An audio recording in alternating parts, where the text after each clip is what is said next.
Mais Branham, vous avez dit que Branham lui a un message particulier. Donc, Oui. pourquoi un prophète qui a ce message à lui peut exploiter l'autre? Oui. D'abord, un prophète, quand il vient dans le monde, il n'est pas le premier à avoir été utilisé par Dieu et il cherche à lire les autres pour voir ce que les autres avaient dit et c'est à quoi Dieu les avait guidés aussi. Prenons par exemple Josué. Josué était un prophète. Nous le savons tous. Oui. Mais Josué ne se séparait pas du livre de la loi que Dieu avait donné à Moïse. Donc, il lisait Moïse. Oui. Jésus était le plus grand de tous les prophètes.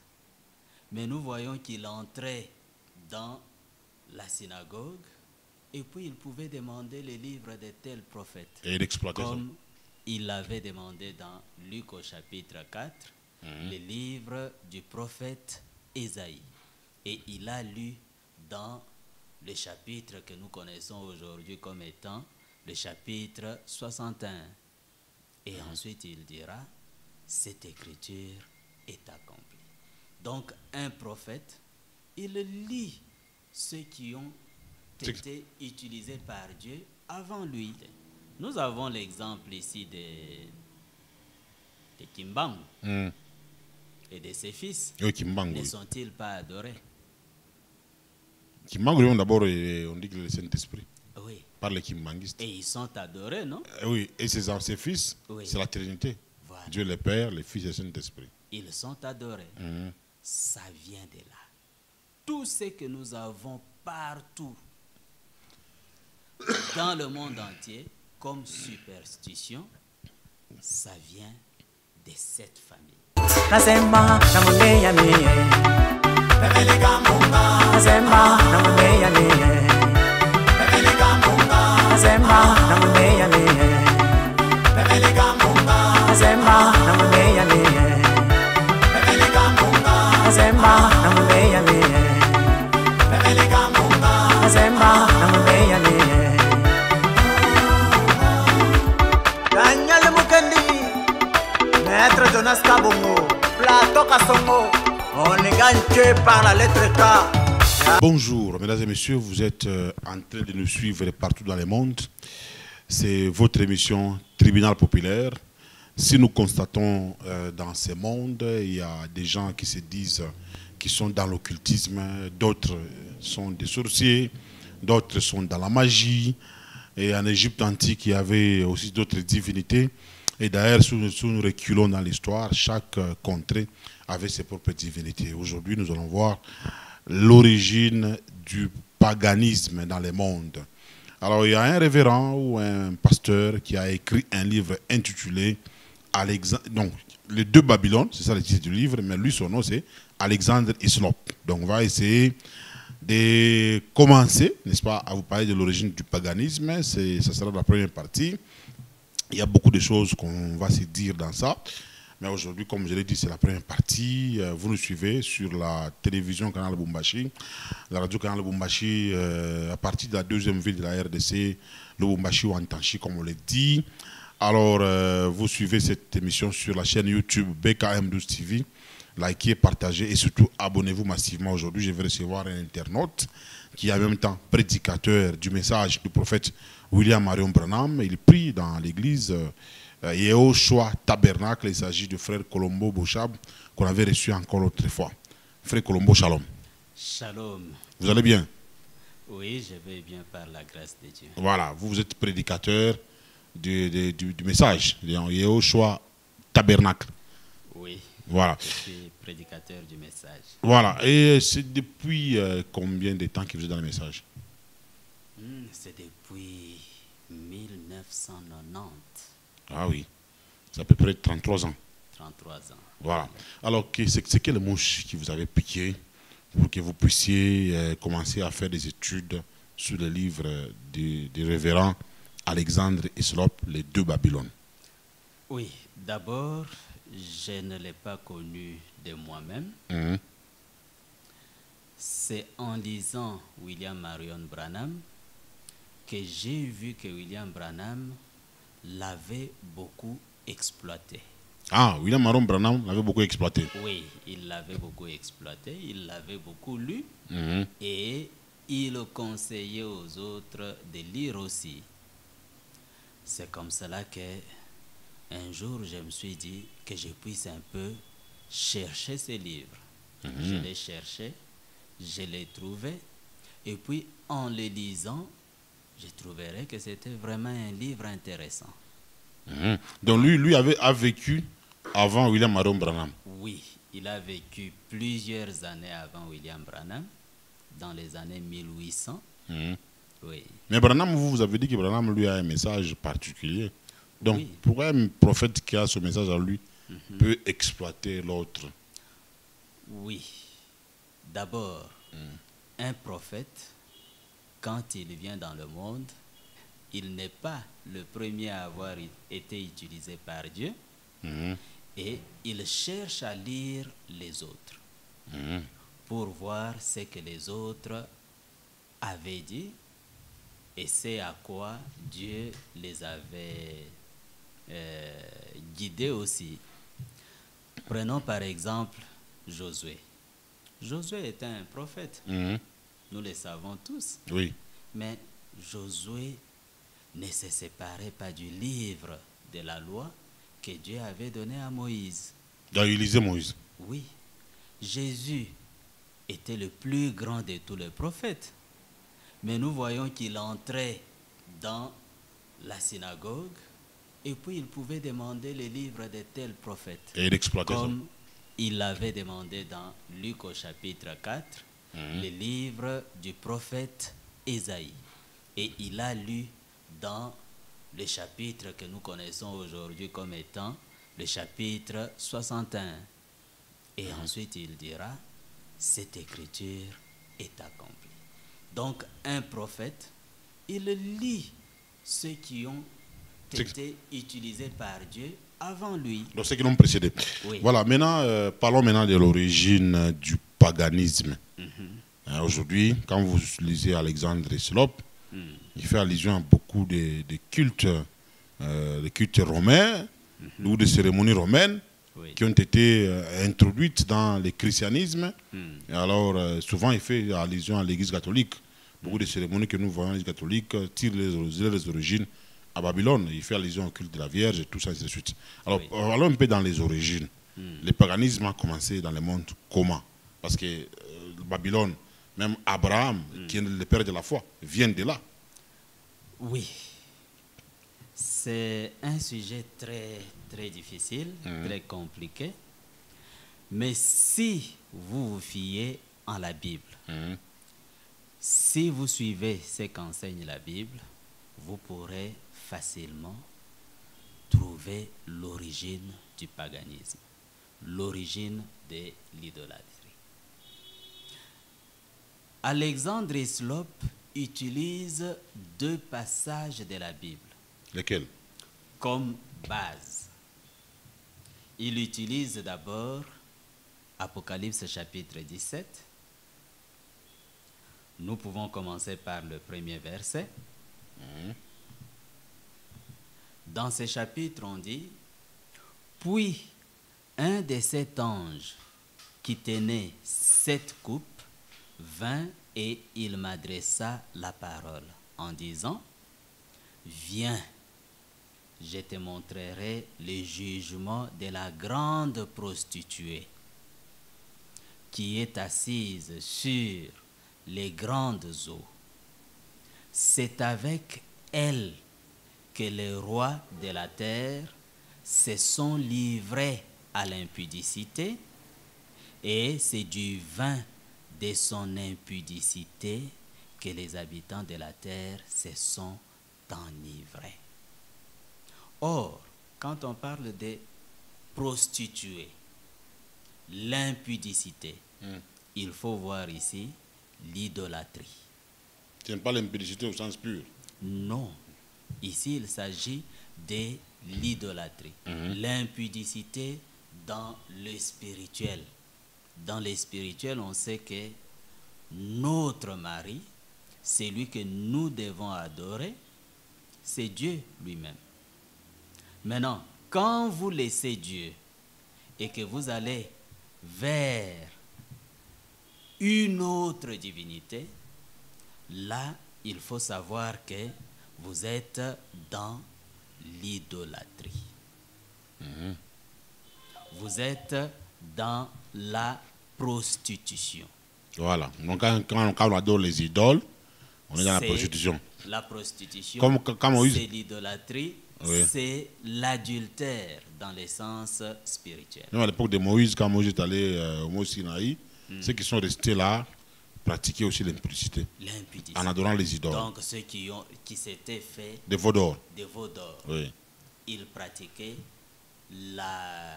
l'impudicité. C'était la prostitution. Je peux peut-être vous le montrer par un autre passage. Hein? Oui. Nous pouvons aller dans Jérémie au chapitre 3. Dans Jérémie au chapitre 3, commençons par le premier verset. Je ne sais pas si vous êtes arrivés. Oui, 3 premiers versets. Il dit, lorsqu'un homme répudie sa femme et qu'elle le quitte et devient la femme d'un autre, cet homme retourne-t-il envers elle? Le pays même ne serait-il pas souillé? Et c'est Dieu qui parle à son peuple, son peuple de Juda. Parce qu'à l'époque, comme vous le savez, il y avait déjà division dans le royaume d'Israël. Après la mort de Salomon. Après la mort de Salomon, oui. Il y avait d'un côté le royaume d'Israël avec 10 tribus, oui. Et puis de l'autre, le royaume de Juda avec 2 tribus. Oui. Et maintenant, la capitale, Samarie. Oui, la capitale Samarie, c'était pour les 10 tribus. Oui. Alors que pour les 2 tribus, la capitale, c'était Jérusalem. Oui. Et ici, Jérémie était en train de prophétiser aux 2 tribus, le royaume de Juda.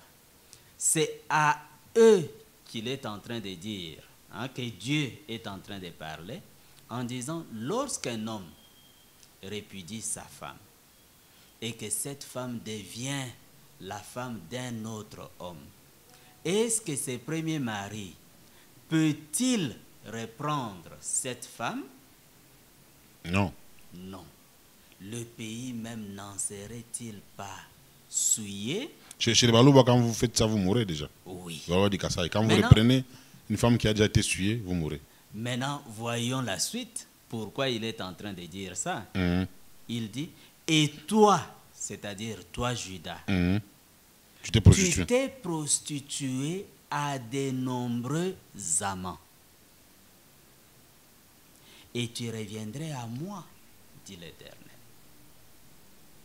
Vous voyez ce qu'il appelle ici prostitution. Dans la suite, vous pouvez le voir. Lève tes yeux vers les auteurs et regarde. Où n'étais-tu pas prostitué? Vers les auteurs, c'est vers les montagnes. Et regarde, où n'étais-tu pas prostitué? Tu t'étais né sur le chemin. Sur les chemins, comme l'Arabe dans le désert. Et tu as souillé le pays par tes prostitutions et par ta méchanceté. Ainsi de suite. Donc, on voit ici que la prostitution dont parle la Bible ici, c'est l'idolâtrie tout simplement. Le fait de servir un autre esprit qui n'est pas l'esprit de Dieu lui-même. Et Alexandre d'Hyslop est parti de là. Oui, il est parti de ces passages de l'Écriture d'Apocalypse chapitre 17 qui parle de cette femme prostituée et la mère des impudiques, donc la mère d'autres prostituées, et qui a enivré le monde entier par sa prostitution. C'est-à-dire qu'il a enivré le monde entier par ses superstitions, par son idolâtrie. Mais cette femme dont parle l'Apocalypse chapitre 17, ce n'est rien d'autre que l'Église catholique. Il ne s'est pas limité là. Quand vous poursuivez la lecture, on dit de cette femme qu'elle avait un nom, un mystère. C'était Babylone la Grande, la mère des impudiques. Et pourquoi on fait allusion à Babylone? C'est tout simplement parce qu'elle a copié tout ce qui était dans Babylone. Des cultes, des idoles qui existaient à Babylone. C'est ce que nous verrons dans la suite de nos émissions. Oui, Ça, c'est un passage qu'il avait utilisé. oui. On pourra peut-être voir dans la suite pourquoi cette femme, elle est Vatican, elle est Rome. Pourquoi elle est cette église-là. Nous allons le voir dans la suite. Mais il a utilisé aussi un deuxième passage. C'est le passage de Jérémie chapitre 51. Dans Jérémie au chapitre 51, au verset 7, c'était à l'époque où Nabuchodonosor était en train de conquérir le monde entier. Quand il était roi. Oui, quand il était les roi. Fils de Nabopolassar.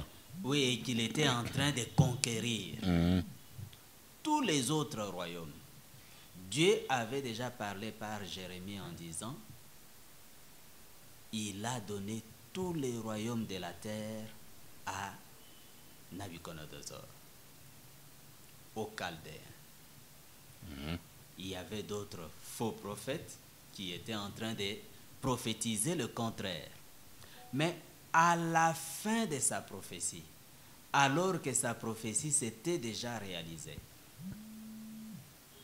Nabuchodonosor avait déjà conquis même le royaume de Juda. Il avait déjà fait la déportation. Il a amené les Juifs en captivité. Voilà. À la fin, il va prophétiser la fin de Babylone. Et c'est dans cette prophétie qu'il prophétise la fin de Babylone. Mais pendant qu'il est en train de prophétiser, il y a le verset 7 qui attire l'attention d'Alexandre Hislop. Que dit le verset 7? Babylone était dans la main de l'Éternel une coupe d'or. C'est Jérémie chapitre 51. Jérémie chapitre 51. Verset 7, oui. Babylone était dans la main de l'Éternel une coupe d'or qui enivrait toute la terre. Les nations ont bu de son vin. C'est pourquoi les nations ont été comme en délire. Vous voyez, hein? Donc, Babylone était représentée comme une femme. Une femme qui avait une coupe. Mais dans la main de l'Éternel. Oui, puisque c'est l'Éternel qui les utilise. L'Éternel a utilisé Babylone. Oui. Même les Juifs, quand on les déportait là, oui, c'est Dieu qui avait permis ça. Dieu qui avait fait ça. C'était une punition. Oui. Parce qu'ils ne respectaient plus Dieu. On vient de les lire dans Jérémie au chapitre 3. Oui. Ils étaient en train d'adorer d'autres divinités. C'est ce qui a énervé Dieu. Ce qui a énervé Dieu. Parce que vous avez adoré ces autres divinités, allez, je vais vous abandonner à vos amants. Et c'est comme ça qu'il les a abandonnés et qu'ils ont été amenés en déportation. Maintenant, ce que je voulais dire ici, c'est quoi? Oui. Vous voyez cette représentation. Oui. Babylone représentée par une femme qui a une coupe d'or et qui est en train d'enivrer toutes les nations. Et nous voyons une autre Babylone dans le Nouveau Testament. Oui. Celle-là, elle a un nom mystère parce qu'à l'époque, l'ancienne Babylone était déjà déserte. Avec la mort de Nabucodonosor. Oui, cette ancienne Babylone était déjà déserte. Et à cette époque, il y avait une autre ville. Et cette ville-là était aussi représentée par une femme. Et elle avait un nom mystère. Et ce nom mystère, c'était Babylone la Grande. Comme le dit Apocalypse chapitre 7. Dans le Nouveau Maintenant, Testament. on nous donne la révélation sur ce qui était dans la coupe. Dans Apocalypse au chapitre 7, au chapitre 17 plutôt. C'était une coupe qui était pleine d'impudicité. Et c'est par ces impudicités qu'elle était en train d'enivrer la terre tout entière. Mais la Babylone, là, du Nouveau Testament, c'est laquelle? Babylone du Nouveau Testament, pour savoir c'est quoi, j'aimerais qu'on puisse le voir. Nous sommes dans Apocalypse au chapitre 17. Oui. On dit dans Apocalypse au chapitre 17 que cette femme, elle était assise sur une bête écarlate. Et cette bête avait 7 têtes. Il dit corps. C'est un langage imagé. Imagé. On va voir ce que ça signifie.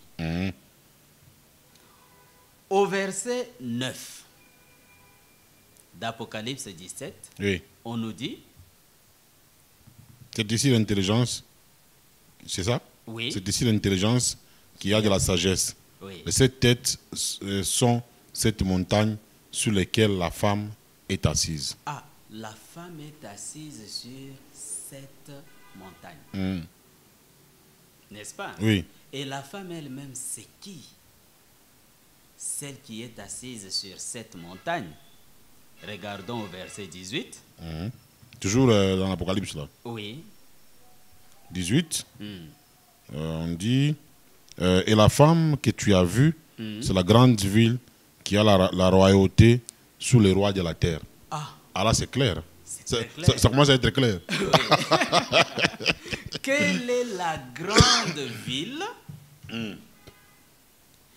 qui a la royauté sur les rois de la terre et qui est assise ou qui est construite sur cette montagne? C'est Rome.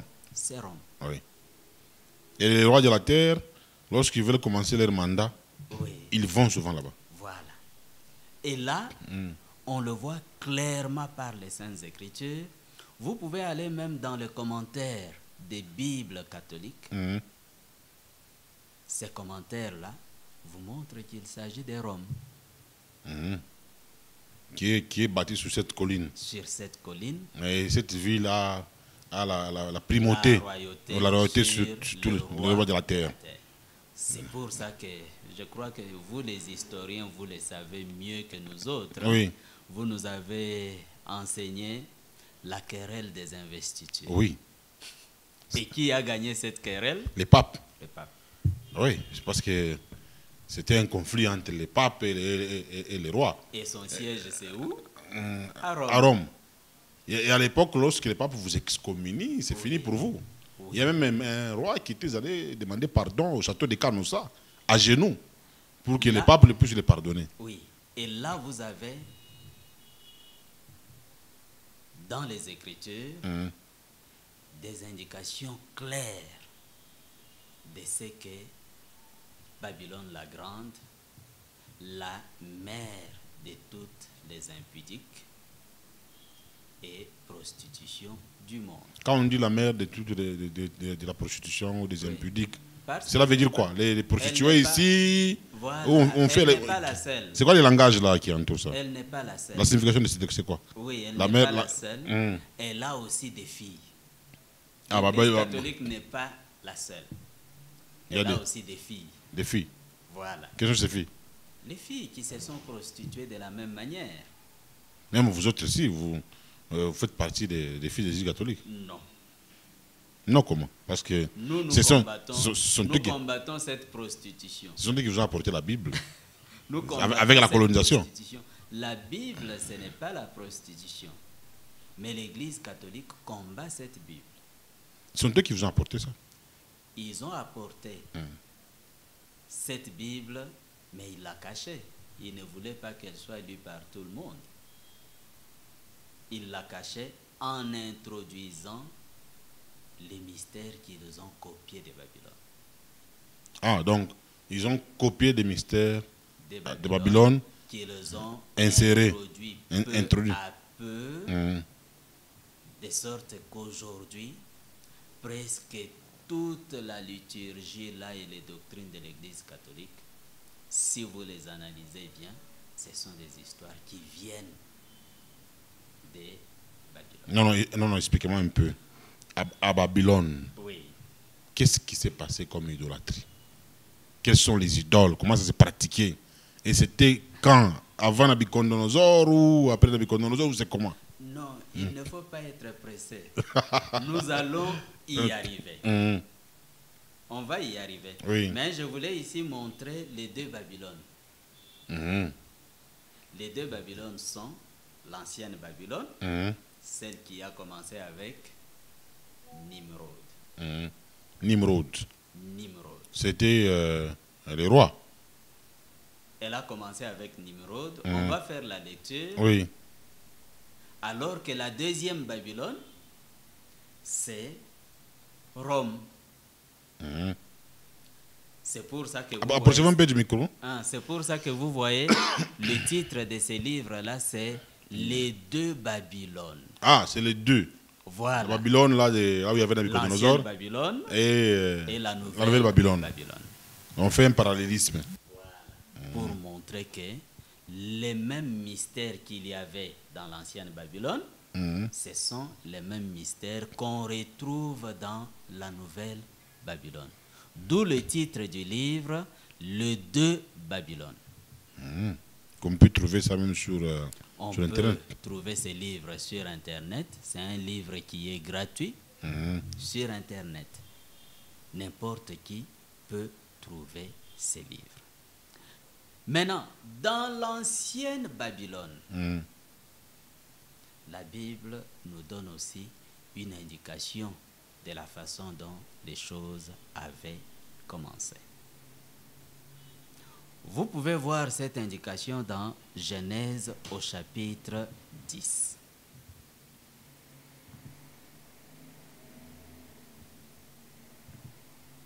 Genèse 10. Genèse chapitre 10. Verset.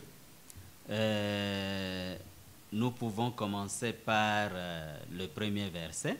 Voici la postérité des fils de Noé, Sam, Cham et Japheth. Oui, donc il y avait Sem, Cham et Japheth. Il leur naquit des fils après le déluge. Oui. Les fils de Japheth furent Gomer, Magog, Madai, Javan, Tubal, Meshech et Tiras. Les fils de Gomer, Ashkenaz, Riphat et Togarma. Les fils de Javan, Elisha, Tarsis, Kittim et Dodanim. Oui, vous pouvez d'abord vous arrêter là. Vous voyez que Noé avait 3 fils. L'aîné, c'était Japheth. Oui. Après Japheth, il y avait Shem ou Sem. Oui. Et puis, après, il y avait le cadet qui est Cam. Ceux qui connaissent l'histoire telle que racontée dans la Bible, ils savent que Japheth, c'est l'ancêtre des Blancs, de la race blanche. Alors que Shem,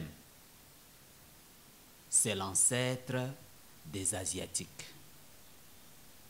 C'est la race encore comme un jaune. Oui, les Sémites. Voilà. Sémites. Quand vous parlez de l'antisémitisme, oui. donc c'est tout simplement un mot qui est mal utilisé qui étymologiquement signifie contre les descendants des saints. Oui. Mais aujourd'hui, on utilise ces mots antisémitisme pour parler de ceux qui haïssent les juifs. Oui. Or, les juifs, ce n'est qu'une infime partie des sémites. Oui. Ce sont tout simplement des frères, mais qui se haïssent. Et quand vous regardez ceux qui haïssent beaucoup plus les juifs, ce sont aussi des sémites. Oui. Bon. Mais des sémites qui ne sont pas descendants d'Israël ou de Jacob. Oui. Bon, parce que les Juifs avaient été partis, ils ont laissé leur territoire et tout ça, ils sont revenus après. Oui. Maintenant, le troisième fils, Cam. Oui. L'ancêtre des Noirs. C'est l'ancêtre des Noirs. Le mot même Cam veut dire le brûlé. Oui.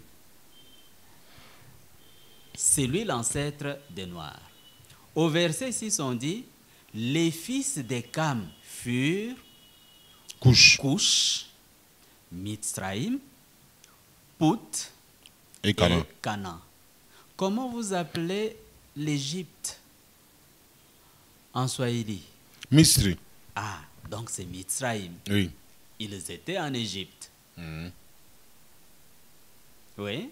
Et il y avait aussi Put. Put, c'est l'ancien nom de la Libye actuelle. Oui. Il y avait Canaan. Canaan, c'est là où Israël a repris après, parce qu'on lui avait promis une terre. Oui. C'était la terre de Canaan. Et les habitants de cette terre-là, ce n'étaient pas des Sémites, c'était plutôt les descendants des Cam, donc des Noirs. Oui, oui. Oui. En Israël, là-bas. Oui. C'était des Noirs. Et puis, il y avait aussi Cush. Cush, vous savez que c'est l'Éthiopie actuelle. Oui, oui. Nous nous retrouvons en Éthiopie, le royaume de Cush. Oui, nous nous retrouvons ici au sud. C'est tout simplement suite à ce que vous avez appelé la migration. Migration, oui. On nous a chassés du nord et nous sommes venus vers le sud. Et c'est comme ça que nous avons laissé ces terres-là libres au nord. Mais regardez ce que je voulais, c'est à quoi je voulais que nous arrivions. On dit au verset 7, les fils de Cush, Saba, Havila, Sabta, Raema et Sabteka. Les fils de Raema, Seba et Dédan. Et au verset 8, on dit, Cush engendra aussi Nimrod. Vous voyez? C'est lui qui commença à être puissant sur la terre. Voilà. Le premier qui commença à être puissant sur la terre, c'était Nimrod. L'enfant de Cush. L'enfant de Cush. C'était un noir. C'était un noir. Cush engendra Nimrod où? Il l'engendra là où ils étaient. La terre n'était pas encore séparée. Oui. N'était pas encore divisée en nations. C'est avec Cush que cette répartition de la terre en nations a commencé. Parce que c'est Cush qui a commencé à être puissant, et commençant à être puissant, il a conduit maintenant la terre tout entière à aller à Shinéar. Et c'est là, à Shinéar, qu'il construit Babel. Donc l'histoire du tour de Babel. Tour de Babel. Donc lui, quand il commençait à être puissant, Nimrod, là, oui. c'est-à-dire il a commencé à être puissant comme un roi, disons. Oui. Et or Dieu était comme le mari. Il fallait que Dieu soit seul le Tout-Puissant. Seul le Tout-Puissant. Maintenant, quand il y a quelqu'un d'autre qui émerge, qui commence à dominer sur les hommes, celui-là devient comme un un concurrent de Dieu. Voilà pourquoi quand vous lisez la Bible du monde nouveau, je ne sais pas si je peux la retrouver rapidement. Pour les témoins de Jéhovah. Oui. Et ils ont interprété, hein, ils ont traduit ces passages-là en disant, c'est lui qui était, hein, le premier à être puissant en opposition de l'Éternel. Ah là, ils ont même donné la précision. Oui, à être puissant En opposition de l'Éternel. en opposition de l'Éternel. Et c'était venu d'où l'inspiration là Le diable l'a visité ou c'était quoi? Alors là, il faut aller dans les livres des deux Babylone d'Alexandre Hislop. Ah, lui, il essaie Puisque d'expliquer. la même histoire ici, elle se retrouve aussi dans l'histoire profane. Et il a étudié l'histoire profane, il a trouvé la même histoire, et c'est là qu'il a découvert que Nimrod a eu l'inspiration de son père Couche. Ah, son père Couche, celui qui a donné l'inspiration à Nimrod. Voilà. Et on a trouvé que son père Couche avait la capacité de communiquer avec des divinités. Donc de communiquer avec des esprits. Il a commencé à communiquer avec des esprits. Et c'est comme cela qu'en communiquant avec des esprits, il a conduit son fils à devenir puissant et à dominer le monde entier. Voilà pourquoi, plus tard, chez les Égyptiens, on l'appellera Hermès. Ah, on appela qui Hermès? C'est Couche. Couche. Il sera divinisé Il sera divinisé. par les Égyptiens. Il sera divinisé par son fils et il sera appelé Hermès. Et les Égyptiens l'invoquaient. Oui, puisqu'après, quand vous avez des puissants, une famille puissante, après cette famille-là, vous aurez tendance à l'adorer comme une divinité. Nous avons l'exemple ici de Kimbangu et de ses fils. Oui, Kimbangu. Ne sont-ils pas adorés? Kimbangu, d'abord, on dit que le Saint-Esprit. Oui. Par les Kimbanguistes. Et ils sont adorés, non? Oui, et ses fils, Oui. c'est la Trinité. Voilà. Dieu le Père, le Fils et le Saint-Esprit. Ils sont adorés. Ça vient de là. Tout ce que nous avons partout dans le monde entier comme superstition, ça vient de cette famille. Mais dans... La famille de Couche, avec son fils, Nimrod, ainsi que sa femme, Sémiramis. Donc là, vous parlez des origines. Mais dans l'Antiquité, chaque coin avait ses divinités. Mais ce sont les mêmes divinités. Ils étaient d'abord ensemble. Comme le dit la Ensemble Bible, à Babylone. à Babylone. Et par après, Ils ont commencé à construire la tour de Babylone. C'est alors que Dieu, à intervenir voyant ce qu'il faisait, il intervint. pour détruire ça. Il détruisit ça. Il mit une confusion dans leur langage. Il leur a donné des langages différents. Et c'est comme cela que chacun alla de son côté. Mais dans l'esprit là, Oui, Couche et Nimrod, oui. où est-ce qu'ils ont trouvé cette inspiration? Commençons par Couche, parce que Nimrod a eu ça de son père. Oui. L'inspiration là, c'est le diable qui les a visités, ou c'était quoi? Parce que dans le livre d'Apocalypse 12, on fait allusion à comment le diable a été précipité sur la terre. C'est l'inspiration là, c'était le diable qui a visité ces gens-là ou quoi? Exactement, c'est le diable avec ses anges. Donc, Couche a commencé à communiquer avec ces êtres-là, le diable ainsi que ses anges.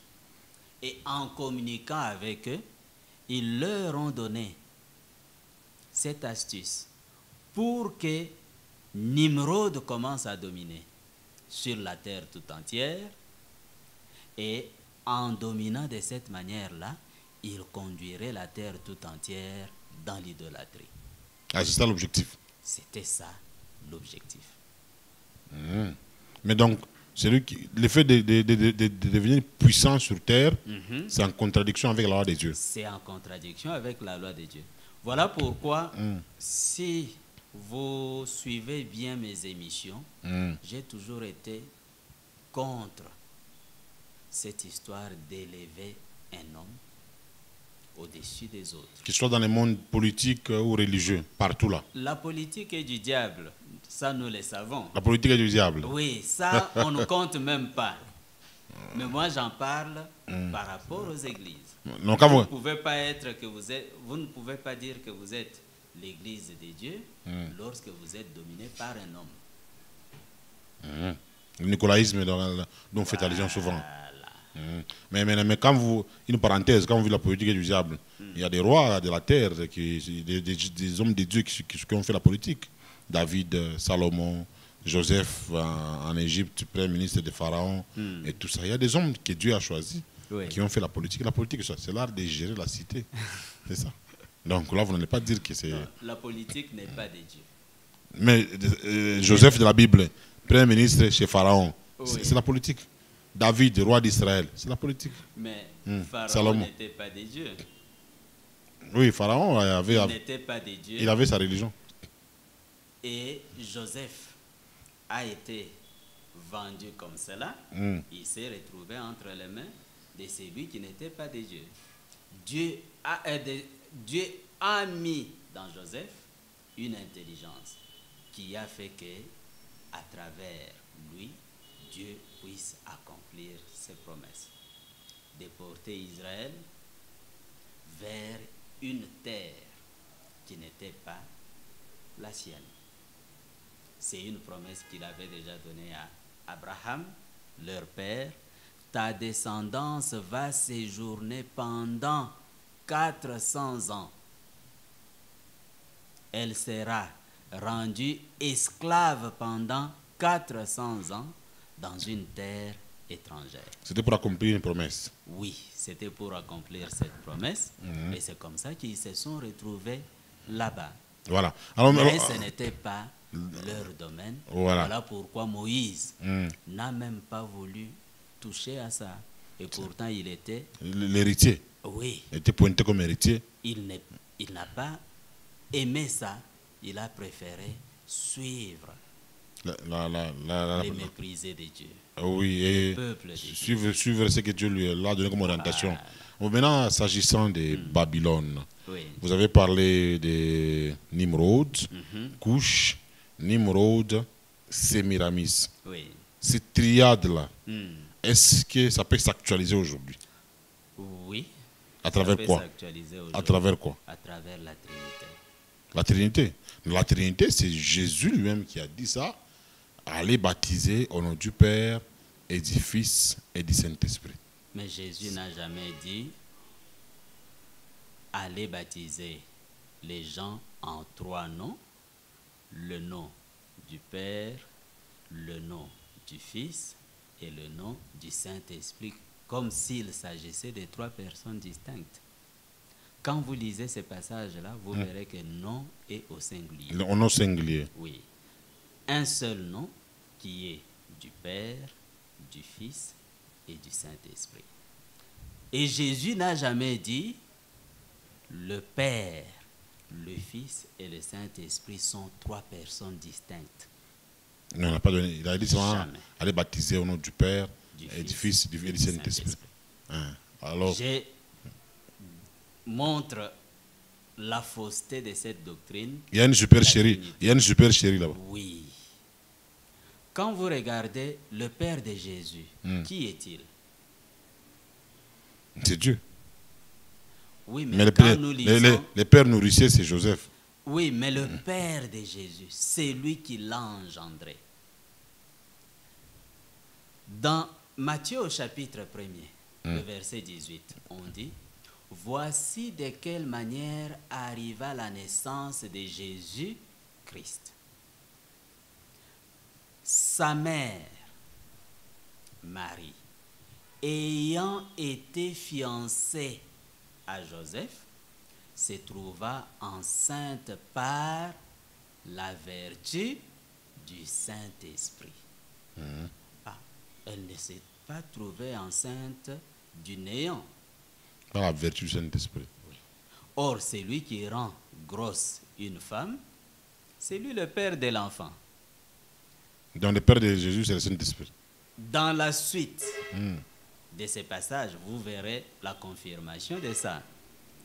Pendant que Joseph était en train de penser, voulant divorcer secrètement de Marie, on dit, un ange est venu en songe et lui a dit, Joseph, fils de David, ne crains pas de prendre avec toi Marie, ta femme, car l'enfant qu'elle a conçu vient du... Saint-Esprit. Donc, on a le Père. Le Père, c'est le Saint-Esprit. C'est le Saint-Esprit. Maintenant, si vous apportez une doctrine disant Père, Fils, Saint-Esprit sont trois personnes distinctes, vous êtes déjà dans l'erreur.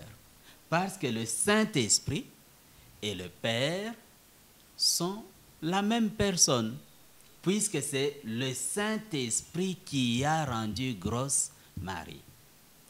Rappelez-vous dans Luc au chapitre 1er, Marie a posé la question à l'ange. Comment cela peut-il être possible? Car je ne connais point d'homme.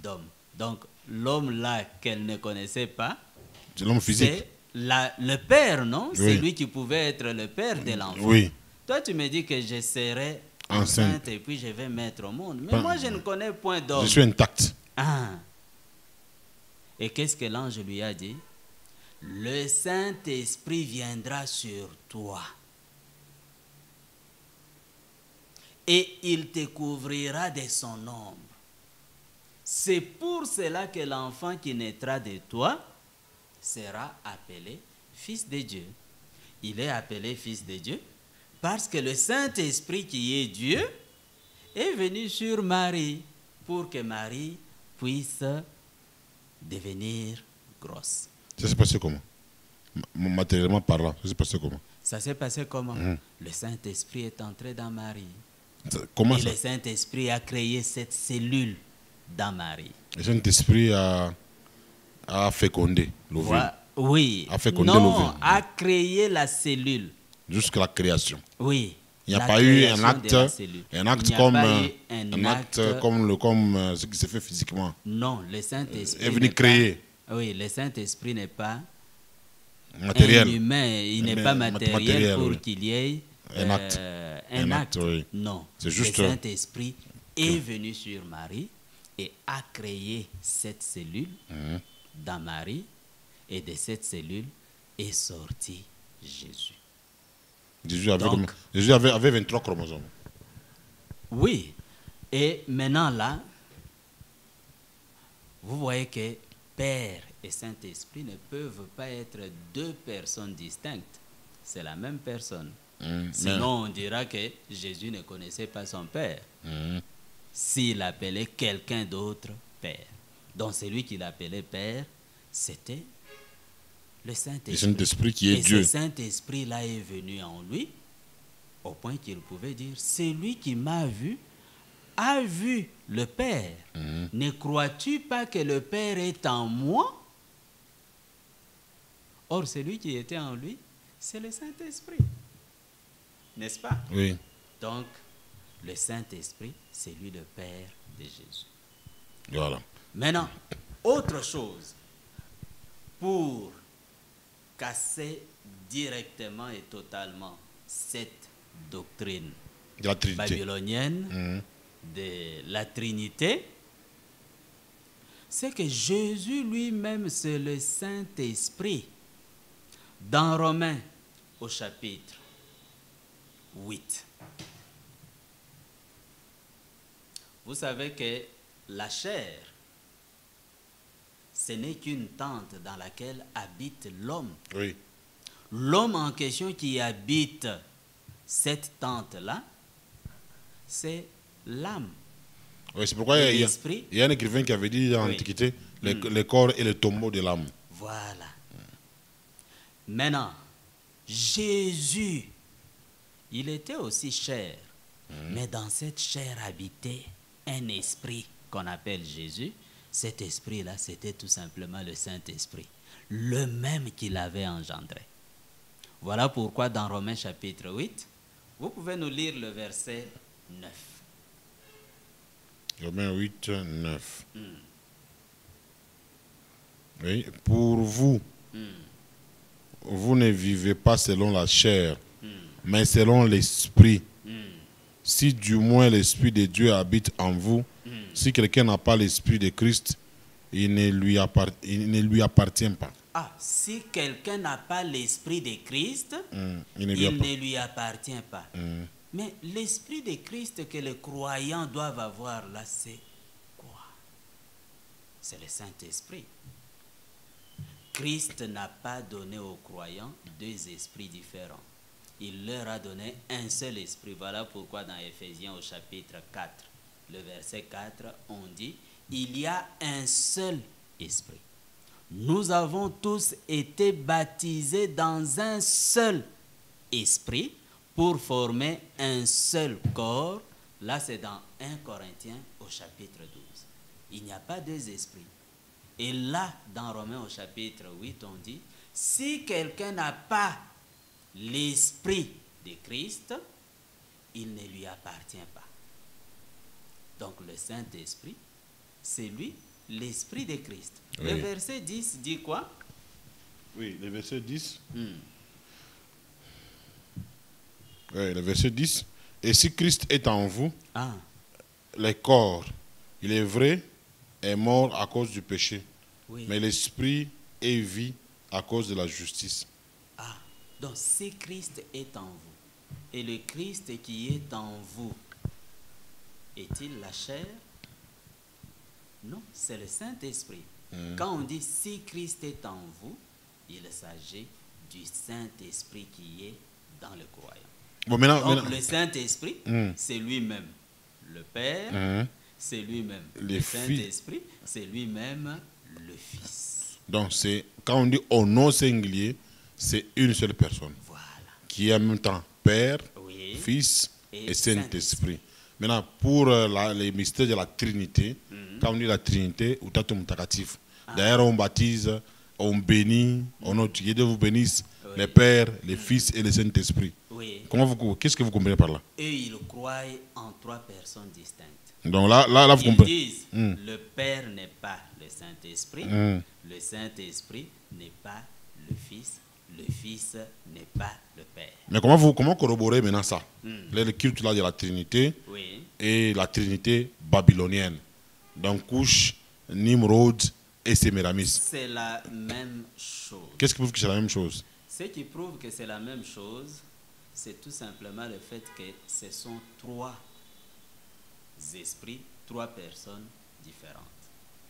Et ces trois personnes différentes-là, vous verrez que le Fils, il est associé au soleil. Il y a le Saint-Esprit et certains théologiens trinitaires sont allés jusqu'à soutenir que le Saint-Esprit était féminin. Il est donc associé à Sémiramis. Quand quelqu'un croit à la Trinité, automatiquement il tombe dans les cultes babyloniens anciens. Voilà. Le même contenu là reste intact. Voilà.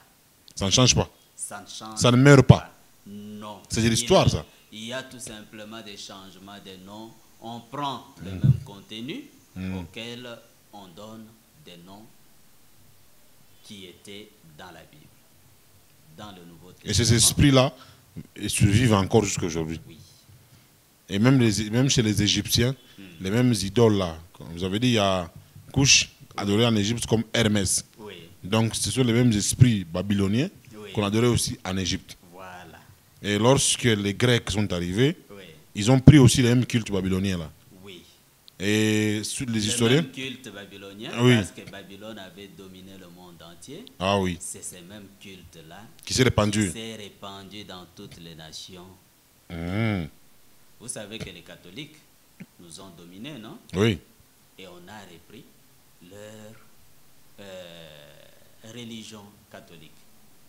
C'est la religion qui a dominé ici. le Moyen-Âge. D'abord, le Moyen-Âge, c'était eux. C'était Le Moyen-Âge, c'était l'Église catholique romaine. oui, ils ont dominé le monde, leur religion s'est répandue. Mhm. Donc c'est par cette domination-là qu'ils ont répandu leur mystère à travers le monde entier. Vous retrouvez Mhm. cette même triade-là, vous la retrouvez chez les Grecs, chez les Romains, chez les Chinois. Mhm. Et même les Chinois. Oui, Même les Chinois. même chez les Chinois, chez les Égyptiens, un peu partout. Chez les Indiens aussi. Oui, un peu partout. Mais non là, Oui, les noms changent. selon les milieux. Les noms changent selon les milieux. Les contenus restent les mêmes. Le contenu reste le même.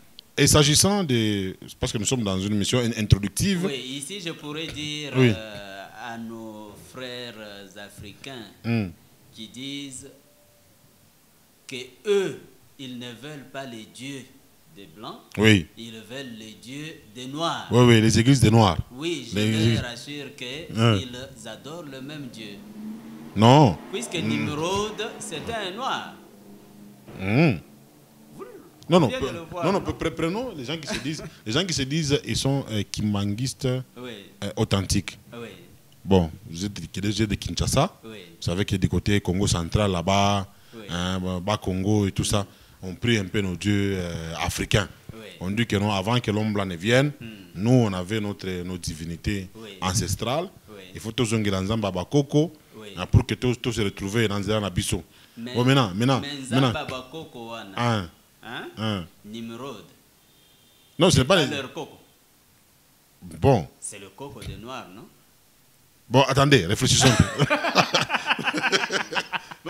non, non, réfléchissez un peu. Bon, Nimrod, Sémiramis, Mm. Couche. Ne sont-ils pas le coco des noirs?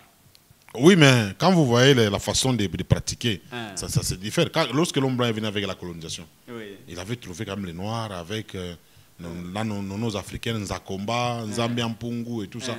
On adorait nos dieux dans nos cultures à nous. Oui. Et puis avec nos cérémonies appropriées à nous. Oui. Ils sont venus maintenant nous imposer la Vierge Marie, les statuettes et tout ça. C'est quand même différent. Non, ils vous imposent la même chose, mais en utilisant leur nom. Mais les contenus, auquel les le contenus contenu restent les reste mêmes. le même. Parce que, Mm.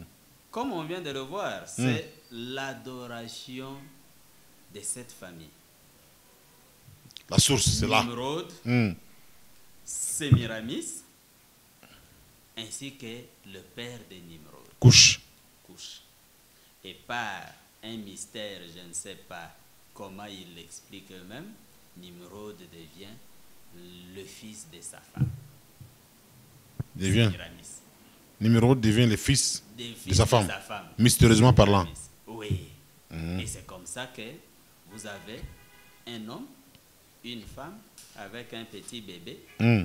au milieu. Donc, Cette représentation, vous la retrouvez un peu partout. Marie avec le bébé. Oui. Là, Chez les catholiques, vous la retrouvez chez les Romains, vous la retrouvez chez les Égyptiens, mm. Voilà. un peu partout. Je crois que 3 minutes nous séparent de la fin de cette émission. Oui. Parlons un peu de... Nous sommes dans, comme je l'ai dit, nous sommes dans une émission introductive. Prochainement, lorsque vous aurez encore le temps matériel, on y reviendra. Oui. Lorsque on prend à la Grèce antique, qui était une puissance. Après, Rome est venu conquérir la Grèce Oui. militairement. Oui. Rome récupère la Grèce. Mais en histoire, on dit Rome avait conquis la Grèce militairement et la Grèce aussi avait conquis Rome culturellement. Oui. C'est-à-dire les mêmes divinités que les Grecs adoraient, Oui. les Romains ont copié ça, On copie. tout en changeant seulement les noms. Oui. Ici, Jupiter, Zeus chez les Grecs, Oui. chez les Romains, Jupiter. Oui. Qu'est-ce qui explique cette dialectique?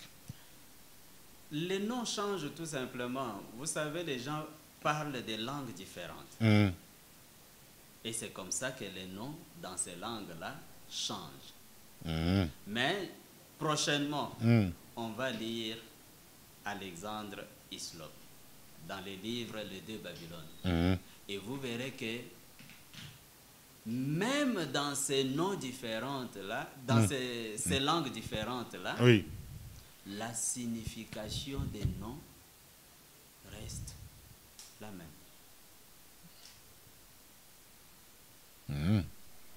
Comme Hermès, il a donné la signification dans les langues égyptiennes. Oui. Hermès, c'était le fils de Her.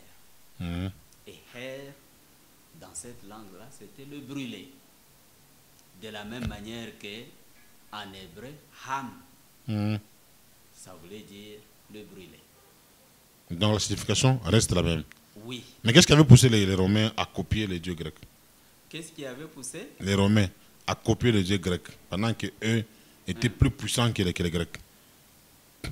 Oh, les Romains avaient d'abord été colonisés par les Grecs. Oui. Les Grecs eux-mêmes colonisés par les Babyloniens avant. Oui. Puisqu'avant même les Grecs, ceux qui avaient pris le pouvoir, c'était les Mèdes. Les Mèdes et les Perses. Oui. Donc, la domination est passée des Babyloniens aux Mèdes et Perses. Et les Mèdes et les Perses, c'était les Cyrus, les Darius et consorts. Oui. Jusqu'à puis, Xerxès et Artaxerxès. Oui, la domination est passée de ces Mèdes et Perses vers les Grecs, avec Alexandre Les Grands. Oui. Mais avant Babylone, vous savez qu'il y avait l'Égypte, non? Oui. Qui dominait avant. Oui, avec avant cette Égypte-là, celui qui a commencé à dominer, c'était Babylone. Oui. Parce que tous les humains se trouvaient là et ils étaient dominés par Nimrod. Ils sont partis de là avec ses divinités. Voilà. Tous sont partis de là avec ses divinités. Ça s'est retrouvé chez les Égyptiens et Babylone, quand il a repris la domination, elle a encore réenseigné ça à tous ceux qui étaient dominés par elle. Voilà, pour finir, avant que vous puissiez passer vos témoins de clôture, Babylone ancienne n'existe plus. Sur le plan spirituel. N'existe plus sur le plan spirituel. Non, sur la Babylone ancienne est remplacée a continué avec Rome. Exister. Avec Rome. Non, j'ai dit sur le plan spirituel, parce que tous ne se reconnaissent pas dans Rome. Ces superstitions-là, vous les retrouvez ailleurs. Oui, oui. Vous avez... parce que les autres sont des musulmans. L'hindouisme. L'hindouisme. Oui. Ce sont les mêmes mystères. Ah, l'hindouisme. Ils ne se reconnaissent pas catholiques, romains. Non, même l'hindouisme. Oui, tous ont repris... Tous ces dieux-là que nous avons chez les Indiens, là. Tous ont repris les mêmes divinités. C'est éparpillé, là. Oui, éparpillé. Mais on change tout simplement les détails secondaires. Même les Zambia à Coco, là. Oui, tous ont repris. Voilà pourquoi la Bible dit... Toute la terre a été enivrée par son vin, le vin de Babylone. Donc la Bible a prophétisé sur ça. Oui. Merci, frère Colombo. On est à la fin. Alors, s'il y a un mot de clôture que vous pouvez placer en rapport avec notre émission introductive, quel est ce mot de clôture? Oui, le mot de clôture est celui-ci. Si nous parlons de ces sujets, c'est pour montrer aux gens ce qui est l'idolâtrie et puis conduire les gens à abandonner cette idolâtrie pour prendre le seul Dieu que nous devons adorer. Et ce seul Dieu que nous devons adorer, il est le Saint-Esprit. Il a pris un corps de chair, il est venu pour nous sauver. Il n'est pas devenu une deuxième personne, il n'est pas devenu une troisième personne, il est l'unique personne de la divinité. Et c'est celui-là que nous devons adorer. Nous ne devons lui associer personne d'autre. Nous ne devons avoir que lui comme notre guide, comme notre mari, comme notre chef. Voilà le message que nous voulons faire. Et voilà. Vous chutez, Alexandre Hislop, c'était un prophète ou un pasteur? Alexandre Hislop. Mais il a eu la révélation ou c'était comment? Il était un pasteur, il est aussi historien, il a fait ses recherches. Histoire, et c'est comme ça qu'il a découvert tout ça. Voilà, merci mesdames et messieurs, c'est complètement fini pour cette émission introductive. Nous allons évoluer, quand on aura encore le temps matériel, il y aura une deuxième partie, une troisième. On va parler, on parle même les sapins de Noël, j'ai vu ça. Oui. Sapins de Noël, il parle de la Vierge Marie, là, oui. En réalité c'est la déesse Vénus. Oui. C'est vrai ça? C'est Miramis. Ah, c'est grave ça. Oui. On va y revenir avec force. Merci, continuez à liker, partager et surtout abonnez-vous massivement. Je rappelle que j'ai reçu le frère Colombo Bochabo, il est prédicateur à l'église Yehoshua Tabernacle. Il est prédicateur du message du prophète William Aron Branham. D'ailleurs, c'est à travers les messages de William Aron Branham qu'il est allé aussi fouiller dans les livres des deux Babylones d'Alexandre Hislop. Vous pouvez télécharger ces livres-là, c'est gratuit. Lisez aussi, c'est très important. Ne vous limitez pas seulement à Louis II. Il faut faire des recherches dans les domaines chrétiens. Ce sera une bonne chose. Bienvenue Kamunga, c'est moi. Je vous dis merci. À la prochaine.